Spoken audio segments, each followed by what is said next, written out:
What's up, everyone, and welcome to the Real Ones Canes podcast. He's Cam Underwood. He's managing editor of State of the U. Go check it out, stateoftheu.com. Follow Cam on the social media, on the Twitter, on the X, at Underwood Sports. You can follow me at Miami Radio Beast. I'm Brian the Beast London, in case you can't see my rosy face. Please follow and subscribe and share and like and tell all your friends about the Real Ones Canes podcast. Please follow and subscribe on the audio version wherever you get your podcasts, or on YouTube. We'd appreciate it if you go like all the YouTube pages wherever you're seeing this. That would be very nice of you. We appreciate it. Cam, we are still, even though we are almost a week removed from, or less than a week, removed from Miami beating Notre Dame in a clash of two top 10 teams, there is still plenty to discuss from that game because it was such a big game. And the first question I'm going to ask you is, how do you feel about being ranked fifth in the nation after this weekend? Because it scares the crap out of me. When they ranked Miami 10th leading into the year, this was very much in the realm of possibilities. You had four ranked teams ahead of us lose, including Notre Dame, who we beat head-to-head. And some of them lost pretty badly. Alabama, Texas's defense looked great. Their quarterback, Steve Johnson from Missoula, Montana, he looked like the three-star quarterback. Oh, right. No, he has a famous last name, so everybody thought he was the number one recruit overall in America, which I was screaming that he was not. In Arch Manning, in case you didn't catch my joke, everyone. We got what some people might have missed it. But yeah, being ranked fifth is fine. I think that's reasonable for a team that was ranked 10th. And, I mean, honestly, was 2 plays away from boat racing, Notre Dame. Like, that there's a third down conversion. So after Miami went up 21-7, got Notre Dame to go 3 and out, had a third down conversion attempt on their subsequent drive, did not convert, and then punted. So that's 1 play. And then not getting Notre Dame off the field 3 and out again in the next subsequent drive. If you get them off the field again, and if you stay on the field and score there, which was what we had been doing on the previous drives, that was this close to a boat racing. So, I mean, credit to Notre Dame. They are a good team. They fought very hard. It just shows the margins are very thin because literally, to my eye, 2 plays away from this having been a blowout. So with all of that being said, being ranked 5th, there's no reason why we shouldn't be. So my contention is that it's not that we shouldn't be ranked 5th. Okay. Like that's where I thought we would be ranked. Although part of me believed it's, everyone hates Miami. They'll put us 6 just so we're not in the top 5. But yeah, I thought that was an option. Yeah. Yeah. But it scares me to be ranked 5th because there's not much room to go up. And there's only a lot of room to go down from there. Because you're scared of cat. Yeah, exactly. And look, I get where you're coming from. And everybody who has the same kind of view of the only way that you can really go is down, and it's not even once bitten twice shy at this point. It's a million times bitten with the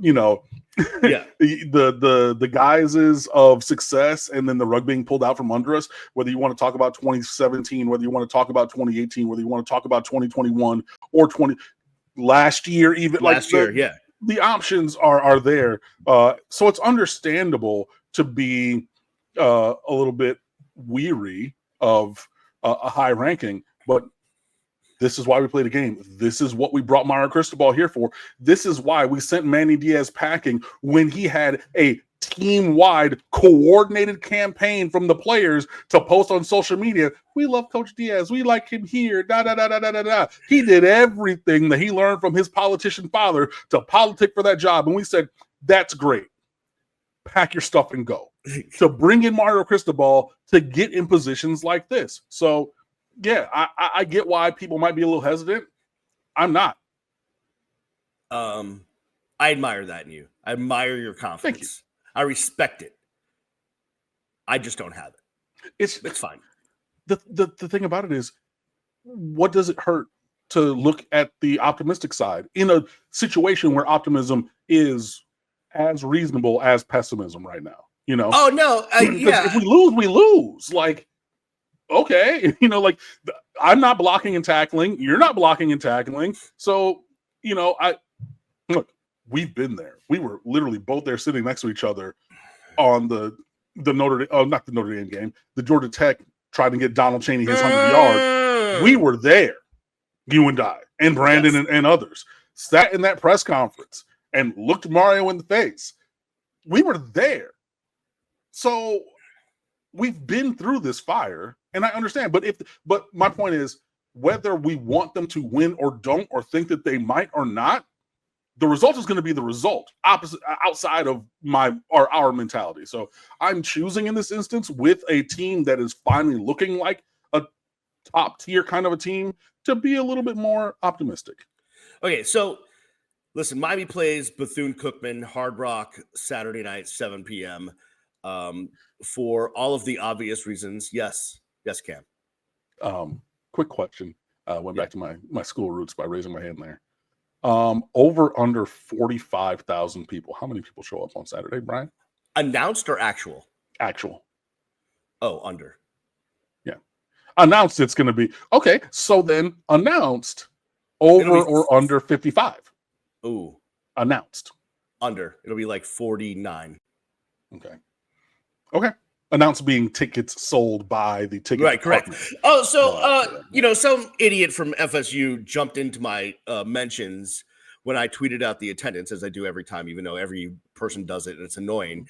I just keep doing it because it's like, oh, I want to see how fast I can type. So Fair. some turd bucket from FSU gets into my mentions and it's like, there's no chance there's whatever 66,000 people there. I'm looking on TV. I can count empty seats. And I'm like, dude, one, I don't know if you know this or not. People leave their seats to go drink and have food. And especially in the club section, they like to just watch the game inside for some stupid reason. So that's one. And two, it is tickets sold. When they announce the attendance, it's tickets sold. It doesn't mean they actually told you how many people were in seats. Anyways, I just please leave me alone. Just leave me alone. Go deal with your own team. I'm glad they won. It's great. I can't wait till October. I'll be up there, but just leave me alone. That was funny. Turd bucket. That's a new one. And that literally, like, real tears in my eyes. I don't know if you guys are watching the video version. Like, seriously, like, honest tears. Hilarious. And yeah, it's become a running bit for you at this point of, like, tweeting out the attendance. I retweeted people because, like, I don't know where everybody was that they got a clean view to the corner scoreboards to take a picture of the graphic on the boards. Like, I saw Will Manso. I saw, like, there are multiple people who had these. Maybe it's because they sit in the front row at the press box, and because the TV people are to our left. They're in the separate press box, so they have like a different angle than us. Oh, you're right. Yeah. But it wasn't just him. But, like, I saw multiple people, like, took a picture of the graphics. So then I just retweeted that and everything. But yeah, it is tickets sold by the ticket department, not butts in seats. All right. But whatever. After having a few days to marinate on the game, because as I listen to other podcasts, read other articles, check in online, I still see people that are not happy with the conservative approach on offense to play to win the game via touchdown as opposed to via field goal. Okay. And I also see lots of, let's run it up the middle again, you dolts. And I'm just wondering how we feel about those two items after taking a few days to kind of think about the game in its totality. Miami went into Operation Shutdown immediately after going up 21-7, and that was not preferable for me. I think it was 4-5 consecutive 3-and-outs after building that 2-touchdown lead. And again, if you convert that first third down of the because you got a 3-and-out from them after going up by 2 scores, convert that first third down, and then start marching down the field. But yeah, I get inside zone or zone. It's not a read, but like inside zone or like wham and dive. Those are going to be our inside, the foundations of the running game. But like Notre Dame finally decided that they were going to, boss up and try to do a little something there. I needed a little bit more diversity. I needed a little bit more, but I get it where you're now playing house money up by 2 touchdowns against a very, very good team.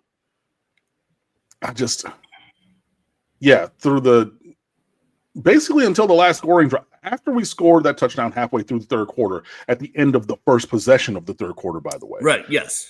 From there until the final drive of the game, it was looking real bad. It was looking real bad. I tweeted it that it would have been an all-timer to lose that game. Manny Navarro tweeted something along those same lines. It did not engender any kind of optimism from me or most people watching the failings of the offense and just the conservatism for 17 minutes of football, and then you just say, okay, cool, we're tied now, Carson, go win us the game. And I get, so like that's one thing. At the end of the game, Shannon Dawson was very clear and gave a very long answer about running the ball to make Notre Dame use all their timeouts, to put them behind the 8 ball, to let the pass rush get off on the final defensive drive. There was also a defensive injury timeout that was not applied to Notre Dame right after second down. Right. So there should have been, they should have not had a third timeout at that point. Well, it was actually previously, sorry. So first down timeout, second down timeout, there was a previous play. I think it was the previous third down conversion, that one where they kind of rugby scrummed up the middle. There was an injury timeout there that was not applied to Notre Dame. And that would have let the game go, the clock go down even further. So that's its own issue. I don't know. I didn't like it on either end, basically. So that's the short story long. I didn't like the conservatism after going up 2 scores. I didn't like it at the end. I tweeted it out. I said, I do not like playing for this 47-yard field goal by this unknown kid who's only hit 36% of the field goals he's attempted in his college career. I know he can kick it to the moon and back, but college kickers be missing from 22, buddy. So I did not like it. That last point is one that went through my mind, and I didn't like it either, which is the best of the college kickers can miss from close. Mm-hmm. They're not give-me's like they are in the NFL, where those guys are just automatic from anything, basically at this point, 50 in, they're automatic. It used to be 40, now it's 50. Soon it'll be like, 58 and in, you're perfect. That's one. 2,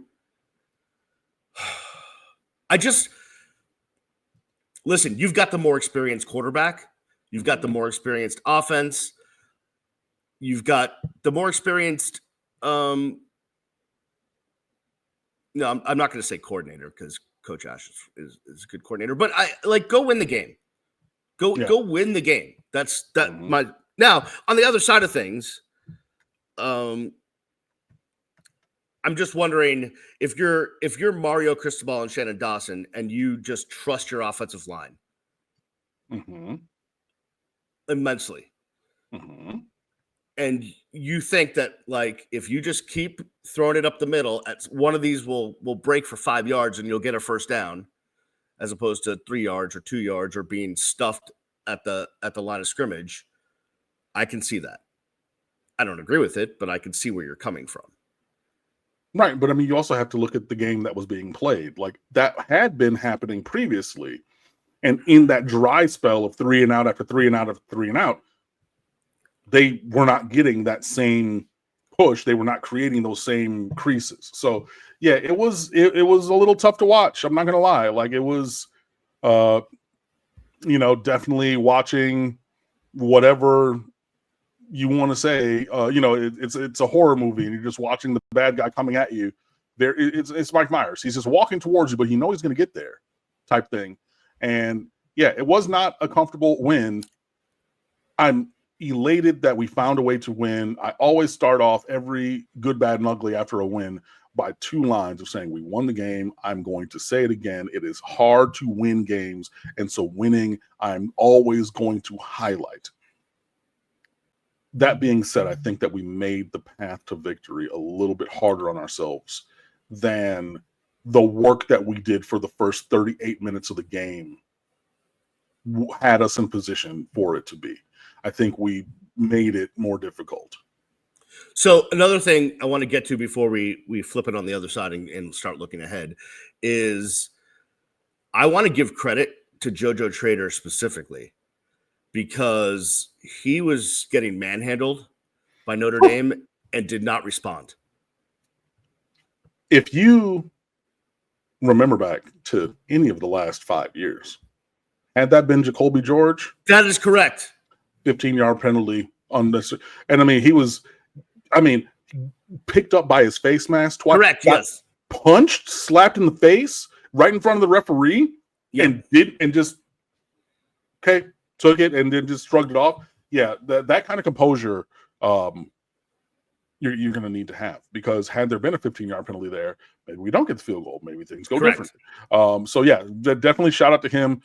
Just across the board, there were several dirty plays I thought from Notre Dame that we did not react to. And shout out to the team for that. So and using JoJo as the microcosm, because there were a couple real bad ones, especially at the end of the game when it's when it's just run game. So we're run blocking. It's just standing there type things. Yeah, no, that's a good call out for sure.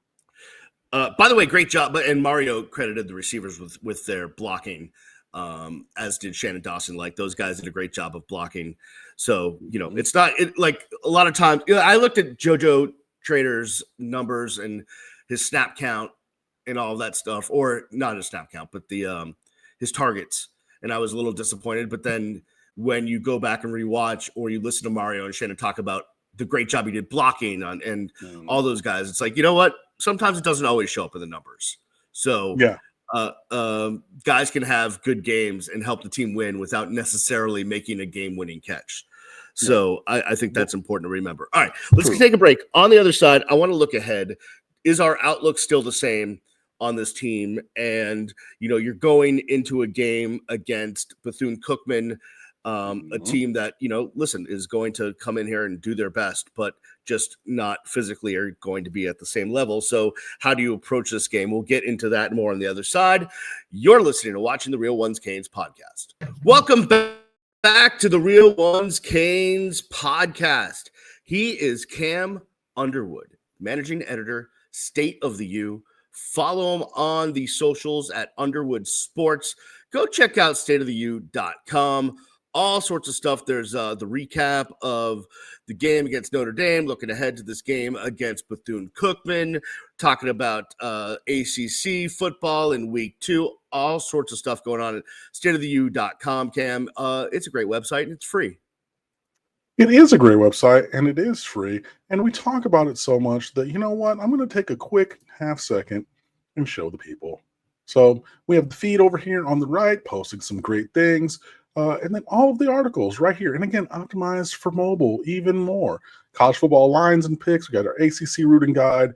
Matchup of the week is back. How to watch. Recaps of all kinds of different things. Commentary and analysis to an elite level. Only a click away. Stateoftheu.com. Please come over and fan with us. Thank you. Yeah, no problem. Glad I could be of assistance. Anytime. I don't think I did anything, but glad I could be there for you. Let's talk about this. So moving ahead, we talked about this a little bit after the game, but anything that the Notre Dame win did for you in thinking about this team in totality moving forward for the season? Again, I predicted 11-1 coming into the year, and this just validates my thoughts that this is a team that is built to compete for championships and should have the kind of season in total that has eluded the team over the course of time. And then also just as recently as last year, again, I get 10-2 was a step forward. You can't lose those 2 games, and you cannot lose at Syracuse after being up 21-0 in the second quarter. You just cannot. But yeah, finding a way to beat a very, very talented and very good Notre Dame team. Again, I think very close to having blown them out, to be honest. But we didn't, and we had to fight back. So you still see the production, the performance, the resiliency, all of those kind of things. Yeah, it just really is proof positive of what Mario has been building and selling down there in Coral Gables. I'm fully bought in, and I expect this to be a season that we should enjoy. Yeah, I was not as positive before the season. I'm slightly more positive now, but I'm still waiting for the bottom to drop out in some game that we should not have lost. I'm still waiting for some. I'm waiting for Mario to Mario, and it's unfortunate that I say it that way, but that's like how I feel. It's not an unreasonable thought. Dan Le Batard on his show said basically Mario showed all the things why you would love him as your coach and also hate. And he thinks that there's a game where Mario will Mario, and then that Marioing will cost Miami a win. I understand where you're coming from. That is, an ever-present concern. But when you take a 50-50 game, I mean, I thought it was a 50-50, probably 60-40 towards Miami win-lose game. A lot of people said that this is a 90-10 Notre Dame win scenario type of a thing. But you take that and you win that game, you cannot help but look at the outlook of the season in a more positive way. Now, it's another thing that I wrote on stateoftheu.com this week. It is incumbent upon the Miami Hurricanes to be focused and consistent from here on out to validate that win. Because if you go and you lose some random, game or games, plural, it undoes the work that you did, at the beginning of the year. So that is a concern, but hopefully this program is built to, not pay attention to the exterior noise, which they always say that they don't, even though multiple players said that they had articles from various websites. Yeah, Ruben Bain seemed to pay attention to the exterior noise because he had lots of things written in his notebook.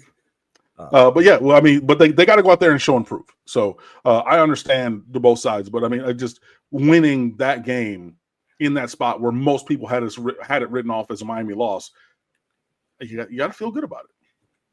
That would bring us to this week and Miami taking on Berthune Cookaman, Hard Rock Stadium, 7 p.m. on Saturday night. We're recording this Thursday afternoon around 4 p.m. Berthune Cookaman comes in with Coach Raymond Woody, who not only is from down here in South Florida, played at Palmetto, went to Berthune Cookaman, but also coached for a year on the staff at Oregon when Mario was on the staff in 2017. So they know each other very well. And I think Mario has a ton of respect for Coach Woody and the program that he's got going on at Berthune Cookaman. So I don't think anyone's taking anyone lightly. I cringe when certain questions are asked in post-game press conferences about, well, next week you're playing a team that really has no business being on the field with you. That was the guy that I didn't want to sit next to. In any event, I cringe at those questions, and because the coaches aren't like you don't put them in that position. On the other hand, we know that Miami is just more talented, more physically imposing than Berthune Cookaman. So this week, you hope to see what from this squad in this game? Domination. I just really think that I want to see effort. I want to see focus. I want to see the same kind of team that we saw against Notre Dame show up again, regardless of the fact that they're playing Berthune Cookaman. You know what I mean? Like, don't mess around. This is the thing. It's in the article I wrote. Go stateoftheu.com. Please read it. But you can't continue to hit the level of your opponent because clearly you're going to play down to the level of an inferior opponent this week if you're doing that. This is what I mean, and is another definition of the standard being the standard. If the standard is how we played last Sunday, that's the level, that's the floor. That's what I mean of the standard being the standard. I want to see that on Saturday. So, and look, as I scroll through the Bethune Cookman roster, get off my screen, thank you. They have some nice transfers. They got a guy from Nevada, McNeese State, Montana State, FIU, Pittsburgh, a receiver from there, Wofford, a great academic institution. Don't know, they're really great at football, Division III, Arkansas State, JUCO, Middle Tennessee State, and another FIU guy, and some more. So they have some dudes who have played, at the FBS level. Not the Wofford guy, but they do have some talented guys. And there's a lot of pride because these guys were probably not recruited by Miami, even if they went to Pittsburgh or FIU. And they're going to want to go out here and show what they can. When I was talking about them playing FAMU many, many years ago, I had almost the whole FAMU roster hop in my mentions of State of the U and talk about, oh, well, we had a scholarship and I went to camp down there at Coral Gables, da-da-da-da-da. But you're playing for FAMU, buddy. It just – but even with that, the mentality is – if they go make one play, maybe that gets them a look in training camp. Maybe that gets them a spot in the Canadian League. Maybe that, whatever. So they're going to want to play hard. So we have to look at ourselves, be prepared, go out, play hard, and make and earn the victory that we think should be, 4, 5, 6 touchdowns. But they're not just going to lay down and give it to you. You have to go there. You have to play well. And you have to take it from them. And I want to see that happen on Saturday, Brian. Yeah, I agree with you on that. I'd like to see listen, there weren't too many penalties, or at least there weren't too many penalties that I thought should have been called. There was a couple on Sunday, but let's have a mistake-free game. Let's not turn the ball over. And you said domination, and I agree with that. But I also want to see, this is a great game where you can get some guys that you may end up redshirting, some experience. Mm-hmm. So let's get those guys in the game. How does that happen? By dominating. Thank you. Because look, if the starters don't go out there and start running up a check, you're not putting the second, third stringers in there. You know what I mean? So as you're on the screen, me, left hand, washes, you, right hand, and we start out dominating, get a 35-point lead, whoop, and then it goes over to you. What you just said is say, cool, let's go down the depth chart. Let's get additional guys in there. It has to work together, but without getting the scoreboard looking the way it needs to look, we don't get to that other point. Yeah, no, I mean, obviously, you have to establish yourself and have a great game before you let the guys that might redshirt get in there. But and even guys that aren't going to redshirt, I want to, I want to see Ray Joseph get some run at receiver. I want to see Josh Moore get some run at receiver. There's guys that I want to see. I'd love to see a backup quarterback situation. We know Emory's number 2, but what about the 2 younger guys, right? Luke and Judge. So what about those guys? I'd love to see that happen. And there's plenty of youngins on defense I'd love to see get some run. So yeah, this is a good game for that. Heck, you know what? Let's let Carter Davis kick the first few field goals, and then let's bring in Bert Auburn. I knew you were going to say that. I mean, I don't agree. Well, yeah, but in that case, sure, fine. I get it. I'm of the mind you need all the reps you can get for Carter Davis because he hasn't had many and many successful ones. But yeah, we can even go to the backup kicker and punter if things go how they should. Right. But yeah, this is going to be a well-coached team. I don't think that we're really going to run it up if we get the opportunity because of the camaraderie between Cristobal and Woody. So I think this might be in the 45-7 range more than 73-3. But yeah, I'm hopeful that we see crisp, clean performance from them. Another game with no turnovers. We won the turnover battle by 2 against Notre Dame. That's great. And also, as well, in addition, no injuries, please. Oh, yeah. Why'd you even say that? And by the way, Jordan Lyles is going to be fine, evidently. So that is a good thing. By the way, Bethune just lost to FIU 42-9. I would like to win by a better margin than 42-9, if that's what FIU did. So, I'm with it. Yeah, but again, it's incumbent upon the team to go out there and earn that kind of a victory. So make it happen. I agree. All right, one last thing before we get out of here. So, what do I make of Florida State? What do you make of Florida State, Brian? Well, I hate to give them credit. I do give them credit, but also I don't think things are going really well in Alabama. Like Tuscaloosa, don't think things are happy there right now. That guy's lost 4 games that he's been a major favorite in. There are a couple of with numbers things with Kalen DeBoer. He's lost 4 games, in his tenure there already through 14 games as 2 touchdown favorite or more, including the opener. Lost outright. Lost outright. Not even didn't cover. Lost outright. Right. Yes. He has lost 4 non-conference games in his first 13 total games. It took Nick Saban it took Nick Saban forever, basically, to lose 4 games to unranked opponents. And also the one that I find most interesting: Alabama is 5-5 in their last 10 games. Yeah. They've got yowzers.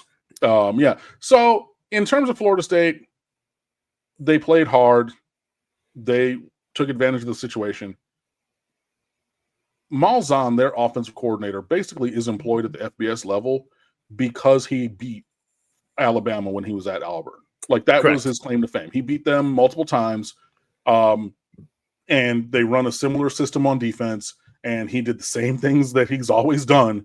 And you look at those games, you're like, why is Auburn in this game? They are so overmatched. Big brain Gus didn't figure out how to slay that dragon. I'll be interested to see what happens with them moving forward. I still don't really think that Castellanos is that good. He's fast, and he hit a couple nice throws. He threw a little bit better than I thought. But like the wheel route out of the backfield when the game was like a 1 touchdown game, that was a Gus Malzahn special. Like that was a near touchdown by alignment, so it is interesting. They are not, through one game, the lifeless bunch that they were last year. They clearly quit on that season entirely. So they're playing with a chip on their shoulder and something to prove. So worth watching. Being aware, I guess. Florida State has East Texas A&M. I didn't even know that was a school, but that's who they have this week. Kent State next week. So they're going to be 3-0 when they head to Virginia to start their ACC conference play on September 26th. And of course, Miami will see them the week after that. Yes, the week after that, as that will be Miami's first road game. Exciting. In Tallahassee. Can't wait for that. So excited for that. Can't wait for that drive. So excited for that drive. Okay. Love the fact that can't even stay in Tallahassee. Can't find a hotel. Have to stay 2 hours away. Perfect. Yeah, no, you're not bitter or trying to say those things to convince yourself that you are looking forward to that drive and excited for that drive. So excited about it. By the way, by me saying this just means that's where my son's going to end up going to college, and I'm going to have to make that drive often. That's just what's going to happen. Well, GG's to that. I have never been to Tallahassee a day in my life, and I am not going to change that this year. So you should stay away. You should definitely stay away. I have and will continue to do so. Yeah, no doubt about it. All right. That'll do it for us for this week. We will look for the post-game show on Sunday at some point in time. Yep. Hopefully Miami gets through a nice, clean game against Berthune Cookaman, and we're talking about 2-0 and heading into a game the week after that you may have a little more competition against USF. So we will see what happens there, but we will do that on the flip side on Sunday. All right, everybody. Thanks for watching. Thanks for listening. For Cam Underwood, managing editor, State of the U. Follow him at Underwood Sports. I am Brian the Beast London. Follow me at Miami Radio Beast. We will see you next time right here on the Real Ones Canes podcast. Peace.